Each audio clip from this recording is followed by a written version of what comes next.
Kalau NKRI ini akan kita daya gunakan untuk 3 hal tadi. Kalau pertama Pak Prabowo punya keberanian, udahlah Jokowi dan Pak Rente bikin usaha ke negara yang begitu galanya di Afrika gitu. Suka kau di sana lah, kalau ada duit banyak-banyak simpan di sana. Tetapi sama dengan dikatakan tadi, percuma dilakukan tindakan kepada Jokowi, lalu Listio masih ada. Ini berarti harus sama-sama.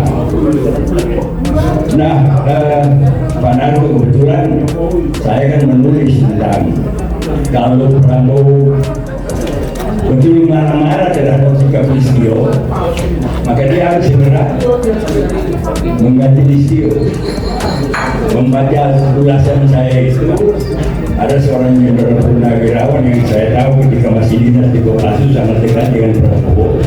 Itu mau memberikan respons kepada ulasan saya itu bahwa insya Allah Februari kan berarti tinggal besok. Nah sekarang yang kedua adalah mengenai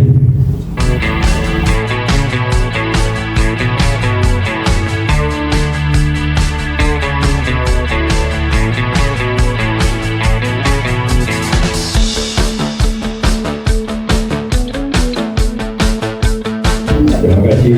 Assalamualaikum warahmatullahi wabarakatuh. Bapak-bapak, ibu-ibu sekalian, kalau di kalangan elite global ada rasa yang berbunyi begini, yang tahu rahasia tidak akan bicara, yang bicara tidak tahu rahasia.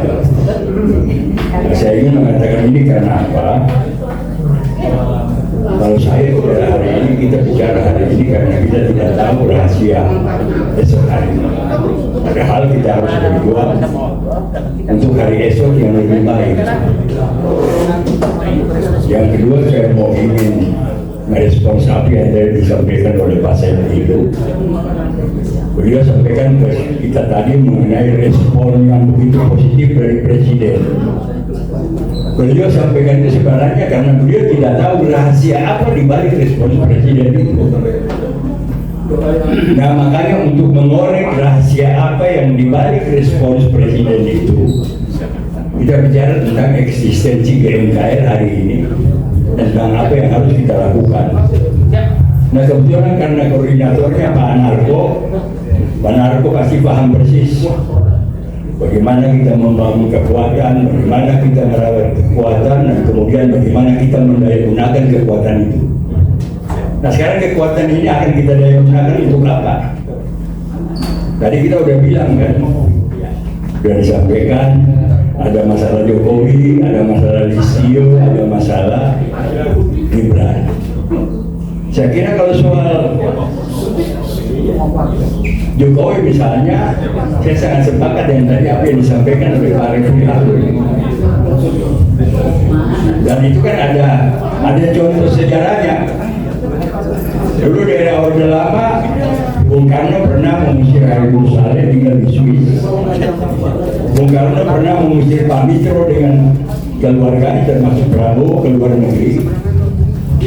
Baru kemudian Bung Karno panggil pulang Pak Habibur Saleh sudah menjelang kejatuhan beliau di tahun 65. Pak Mitro juga baru dipanggil pulang oleh Pak Harto setelah Pak Harto mengambil kekuasaan dari Bung Karno. Nah tapi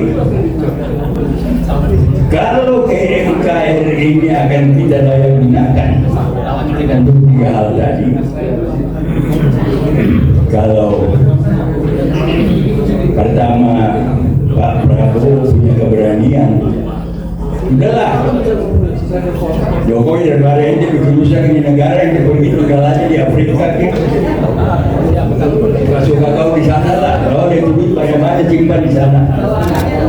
Tetapi sama dengan dikatakan tadi, percuma dilakukan tindakan kepada Jokowi, lalu Listio masih ada. Ini kan berarti harus sama-sama.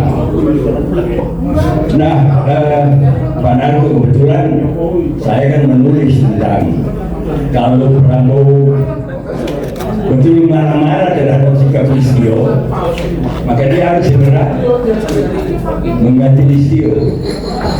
Membaca ulasan saya itu, ada seorang jenderal purnawirawan yang saya tahu ketika masih dinas di Kopassus sangat dekat dengan Prabowo.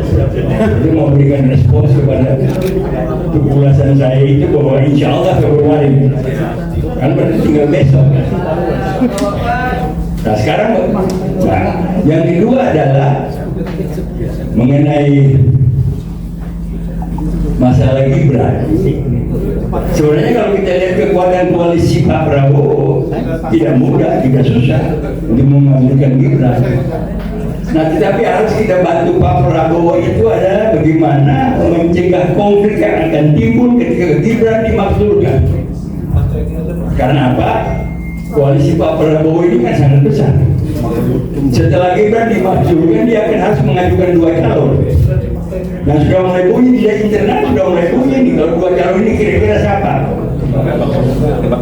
Dan kedua calon yang dibicarakan internal mereka itu dukungannya tidak signifikan. Calon A ada yang tidak senang, calon B ada yang tidak senang, sehingga harus ada alternatif baru. Barangkali persoalan itu yang harus kita pikirkan. Kalau memang benar respon Pak Prabowo kepada Mas Saidi itu cukup positif, maka pertama-tama yang harus kita minta, kapan secara berkala Pak Prabowo menyiapkan waktu untuk menerima kita?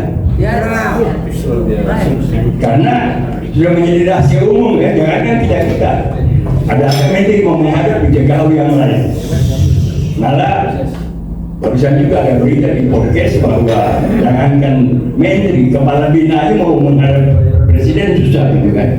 Padahal hubungan komunikasi antara lembaga intelijen dengan presiden itu kan sesuatu yang harus sangat masif dilakukan tiap hari. Nah inilah barangkali beberapa hal yang perlu kita pikirkan, dan seperti saya katakan tadi, kita sudah membangun kekuatan. Bagaimana merawat kekuatan ini dan bagaimana mendaya gunakan kekuatan ini. Saya kira demikian yang perlu saya sampaikan. Terima kasih. Wassalamualaikum warahmatullahi wabarakatuh.